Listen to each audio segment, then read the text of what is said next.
Chapter 4.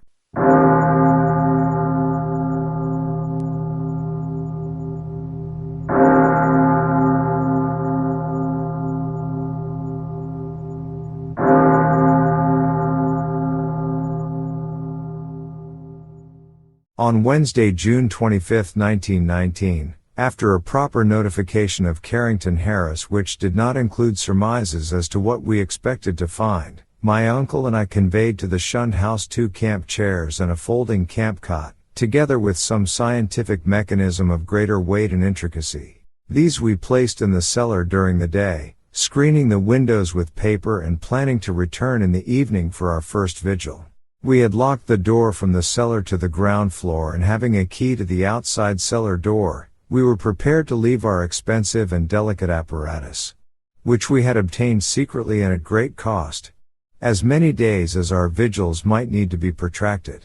It was our design to sit up together till very late, and then watch singly till dawn in 2-hour stretches, myself first and then my companion the inactive member resting on the cot. The natural leadership with which my uncle procured the instruments from the laboratories of Brown University and the Cranston Street Armory, and instinctively assumed direction of our venture, was a marvelous commentary on the potential vitality and resilience of a man of 81. Elihu Whipple had lived according to the hygienic laws he had preached as a physician, and but for what happened later would be here in full vigor today. Only 2 persons suspect what did happen: Carrington Harris and myself. I had to tell Harris because he owned the house and deserved to know what had gone out of it. Then too, we had spoken to him in advance of our quest, and I felt after my uncle's going that he would understand and assist me in some vitally necessary public explanations. He turned very pale, but agreed to help me, and decided that it would now be safe to rent the house.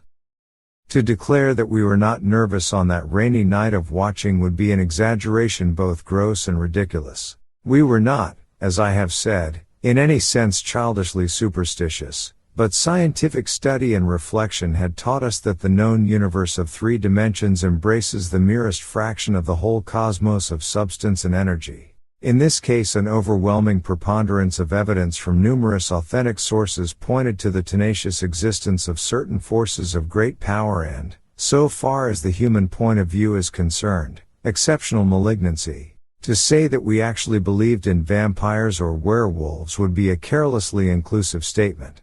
Rather must it be said that we were not prepared to deny the possibility of certain unfamiliar and unclassified modifications of vital force and attenuated matter existing very infrequently in 3-dimensional space because of its more intimate connection with other spatial units, yet close enough to the boundary of our own to furnish us occasional manifestations which we, for lack of a proper vantage point, may never hope to understand.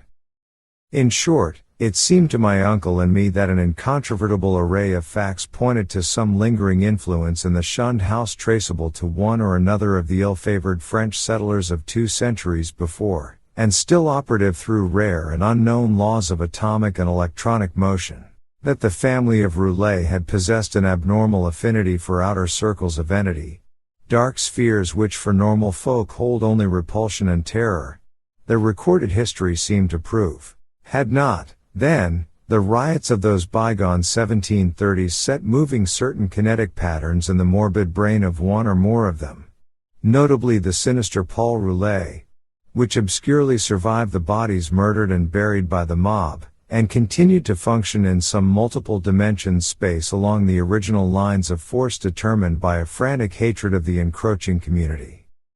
Such a thing was surely not a physical or biochemical impossibility in the light of a newer science which includes the theories of relativity and intra-atomic action.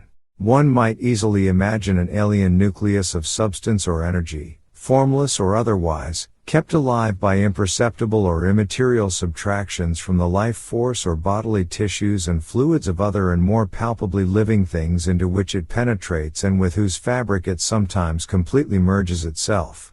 It might be actively hostile, or it might be dictated merely by blind motives of self-preservation. In any case, such a monster must of necessity be in our scheme of things an anomaly and an intruder, whose extirpation forms a primary duty with every man not an enemy to the world's life, health, and sanity. What baffled us was our utter ignorance of the aspect in which we might encounter the thing. No sane person had even seen it, and few had ever felt it definitely. It might be pure energy, a form ethereal and outside the realm of substance. Or it might be partly material, some unknown and equivocal mass of plasticity, capable of changing at will to nebulous approximations of the solid, liquid, gaseous, or tenuously unparticled states. The anthropomorphic patch of mold on the floor, the form of the yellowish vapor, and the curvature of the tree roots in some of the old tales, all argued at least a remote and reminiscent connection with the human shape, but how representative or permanent that similarity might be, none could say with any kind of certainty. We had devised 2 weapons to fight it: a large and specially fitted Crookes tube operated by powerful storage batteries and provided with peculiar screens and reflectors, in case it proved intangible and opposable only by vigorously destructive ether radiations, and a pair of military flamethrowers of the sort used in the World War, in case it proved partly material and susceptible of mechanical destruction. For like the superstitious Exeter rustics, we were prepared to burn the thing's heart out if heart existed to burn. All this aggressive mechanism we set in the cellar in positions carefully arranged with reference to the cot and chairs, and to the spot before the fireplace where the mold had taken strange shapes. That suggestive patch, by the way, was only faintly visible when we placed our furniture and instruments, and when we returned that evening for the actual vigil. For a moment I half doubted that I had ever seen it in the more definitely limbed form. But then I thought of the legends. Our cellar vigil began at 10 p.m., daylight saving time, and as it continued we found no promise of pertinent developments. A weak, filtered glow from the rain-harassed street lamps outside, and a feeble phosphorescence from the detestable fungi within, showed the dripping stone of the walls, from which all traces of whitewash had vanished, the dank, fetid, and mildew-tainted hard earth floor with its obscene fungi, the rotting remains of what had been stools, chairs, and tables, and other more shapeless furniture, the heavy planks and massive beams of the ground floor overhead, the decrepit plank door leading to bins and chambers beneath other parts of the house, the crumbling stone staircase with ruined wooden handrail, and the crude and cavernous fireplace of blackened brick where rusted iron fragments revealed the past presence of hooks, andirons, spit, crane, and a door to the Dutch oven.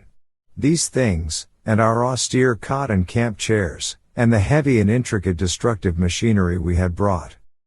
We had, as in my own former explorations, left the door to the street unlocked so that a direct and practical path of escape might lie open in case of manifestations beyond our power to deal with. It was our idea that our continued nocturnal presence would call forth whatever malign entity lurked there, and that being prepared, we could dispose of the thing with one or the other of our provided means as soon as we had recognized and observed it sufficiently.